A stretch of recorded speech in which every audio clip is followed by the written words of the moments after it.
Olá pessoal, a partir de agora começa o programa Play no Enem em parceria com o Claretiano Rede de Educação. Um programa feito especialmente para quem quer se preparar para as provas do Enem e ingressar em uma universidade. Aqui, além das aulas que são ministradas pelos professores do Claretiano Colégio, você fica por dentro das informações sobre o Enem. E você que ainda não se decidiu qual curso escolher, fique ligado na dica de hoje.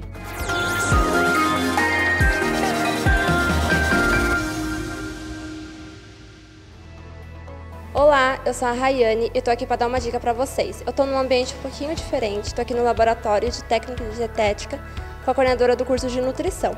E ela vai falar um pouquinho sobre o curso. Nosso curso, no Claretiano Centro Universitário, é um curso com duração de 8 semestres, 4 anos. Aqui a gente também tenta conciliar a teoria com a prática. Então, a partir do primeiro semestre do curso, o aluno ele já tem as aulas práticas em diversos laboratórios. Aqui é um exemplo onde nós fazemos algumas disciplinas como técnica dietética aplicada, as práticas também de dietoterapia dentro da nutrição e dietética. E aqui também o aluno ele cursa diversas áreas de estágio. E sobre o mercado de trabalho? Então, nós temos 3 principais áreas. A primeira é a unidade de alimentação e nutrição, o que a gente costuma chamar de UAN, tentando abreviar, que são a parte de cardápio, planejamento de cardápio em indústrias para alimentação coletiva. Também na nutrição social, voltado mais para essa área dentro da unidade básica de saúde, na merenda escolar, e também em instituições de longa permanência para idosos, e a nutrição clínica, tanto clínica hospitalar ou então na parte de consultório. Então essas são as 3 principais áreas, mas também nós temos outras áreas que estão surgindo agora dentro do mercado de trabalho da nutrição, como por exemplo a área de rotulagem, marketing nutricional, que também está sendo uma área de destaque ultimamente. Que bacana, é um mercado bem amplo e se você ficou interessado, acesse o site do Claretiano.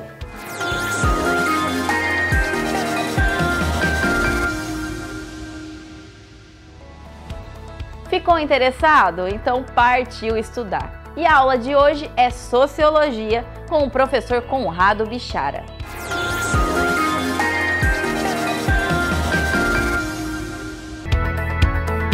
Olá pessoal, sejam bem-vindos, esse é o Play no Enem e o tema de hoje é Sociologia, uma disciplina cuja importância cresceu muito nos últimos anos nos principais vestibulares e também no Enem. Mas afinal, o que é Sociologia? O que essa ciência estuda?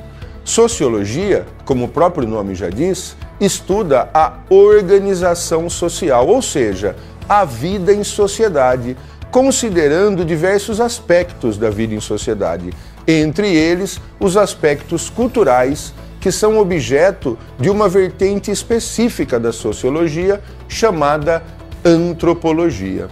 E quais são as ferramentas que a sociologia usa para compreender melhor as diferentes organizações sociais ao longo do tempo e do espaço?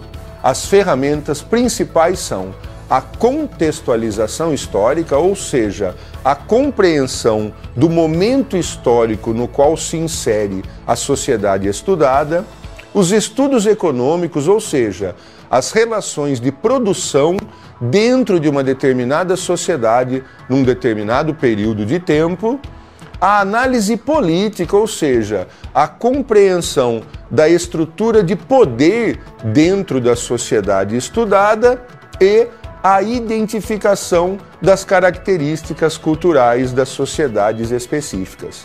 Através da contextualização histórica, do estudo da economia, da análise dos sistemas de poder e da identificação das características culturais principais de um povo, é possível compreender a sua estrutura social. Apesar de ter surgido apenas no século XIX, pelo menos oficialmente, a sociologia apresenta antecedentes que remetem à antiguidade clássica.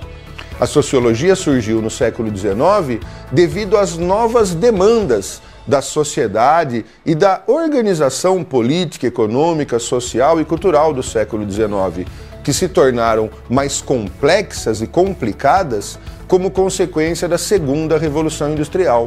Nesse cenário é que surge oficialmente a sociologia, com autores que nós veremos mais adiante. Porém, temos a análise sociológica desde a Antiguidade Clássica em obras como A República de Platão, Política de Aristóteles. Temos também análise sociológica na filosofia medieval, com destaque para A Cidade de Deus de Santo Agostinho, e também no século XVIII, no contexto da filosofia iluminista, temos uma análise sociológica na obra de Rousseau, O Contrato Social.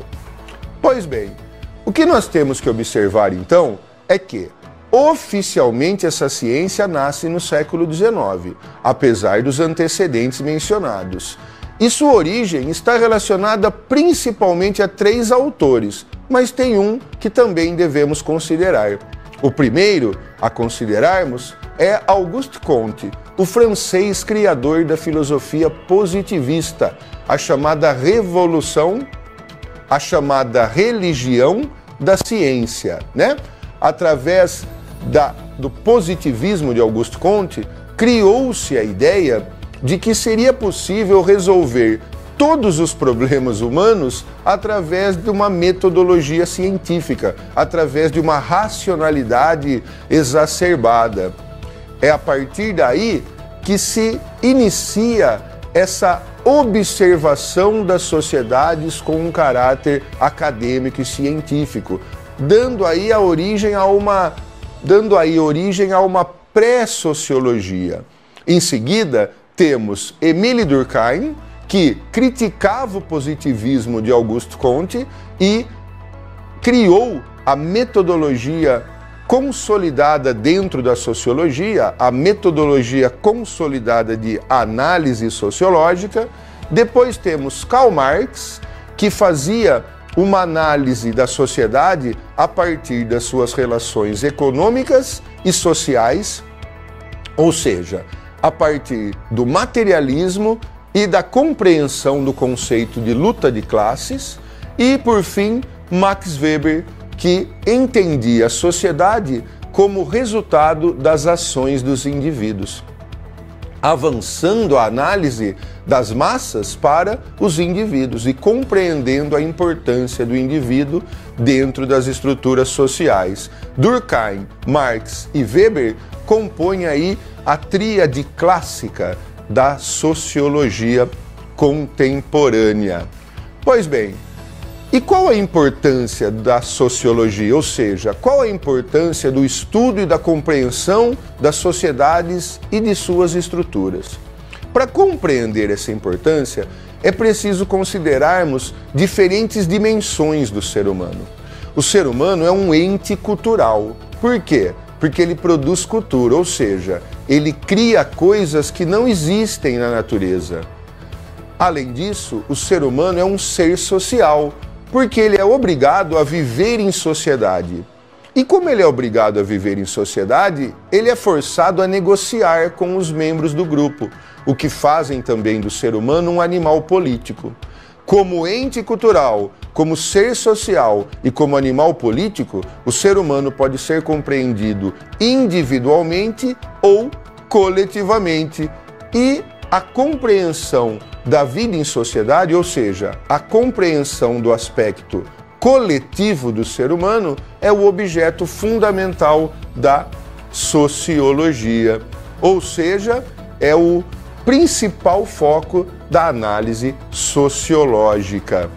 A produção cultural é estudada a partir de uma vertente específica da sociologia, chamada de antropologia, mas a compreensão das características culturais, políticas e até mesmo individuais do ser humano permite a construção de uma visão mais aprofundada e adequada das diferentes estruturas sociais que estudamos, que observamos ao longo da história e em diferentes locais do mundo, né?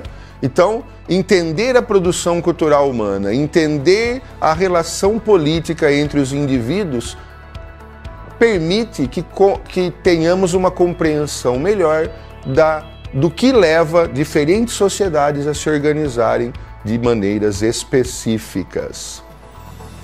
Então, a sociologia estuda a forma como se dão as relações sociais, as relações entre os indivíduos, estuda as limitações à liberdade, ou seja, qual contrato social aceitamos, ou seja, o quanto aceitamos abrir mão da liberdade individual para possibilitar a vida social, de que forma a cultura influencia o meio e de que forma a cultura influencia o próprio homem, tanto na relação com a natureza quanto na relação entre outros indivíduos que compõem a estrutura social estudada. Dessa forma, nós passamos a poder compreender os diferentes tipos de sociedade que existem em diferentes momentos da história e em diferentes lugares do globo. É preciso ter a compreensão de que a estrutura social nem sempre foi como é, e não é em todos os lugares como é a nossa, ou seja, a estrutura social ela muda ao longo da história.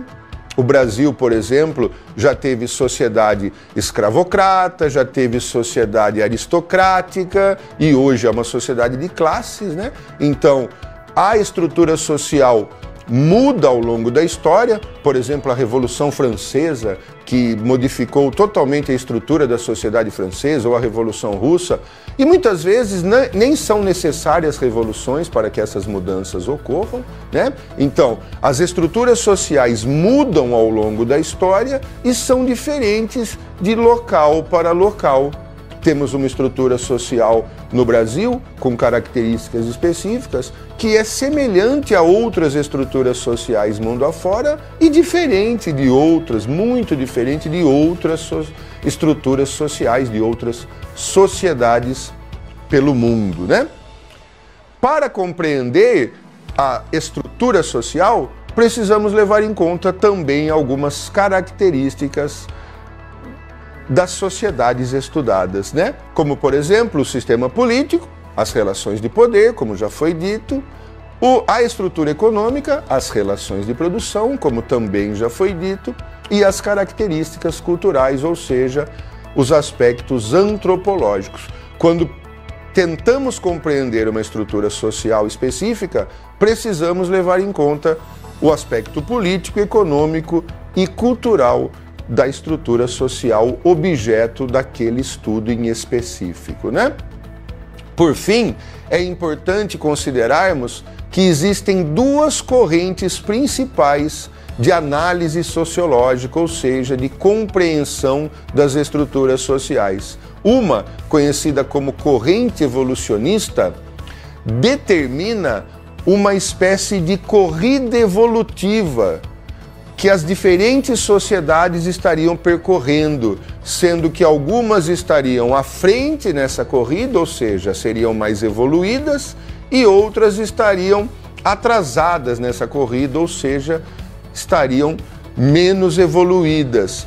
Essa visão, ela é chamada de etnocêntrica, é o etnocentrismo. É quando você analisa uma determinada ou determinadas culturas sob o ponto de vista de uma cultura específica. O etnocentrismo mais famoso da história, digamos assim, é o eurocentrismo, que julgou, principalmente no século XIX, época do darwinismo social, diferentes sociedades em diferentes regiões do mundo, em diferentes continentes, a partir de um ponto de vista exclusivamente europeu. A outra corrente, essa sim é a corrente relativista, que compreende que povos diferentes possuem culturas distintas, povos diferentes possuem estruturas sociais distintas e que não é possível classificá-las como mais ou menos avançadas a partir de 1, 2 ou 3 ou poucos aspectos analisados. Para compreender as sociedades como um todo, é preciso compreender as muitas diferenças que existem entre elas e, portanto, ficaria difícil fazer uma classificação entre mais evoluídas e menos evoluídas, ou pelo menos sem que se considere algum aspecto em específico e não o conjunto dessas sociedades. É isso aí, pessoal. Esse foi mais um Play no Enem. Espero que tenham gostado e até a próxima. E uma dica para você: reserve mais tempo para as disciplinas que você tem mais dificuldades. E é isso, por hoje é só e amanhã tem mais.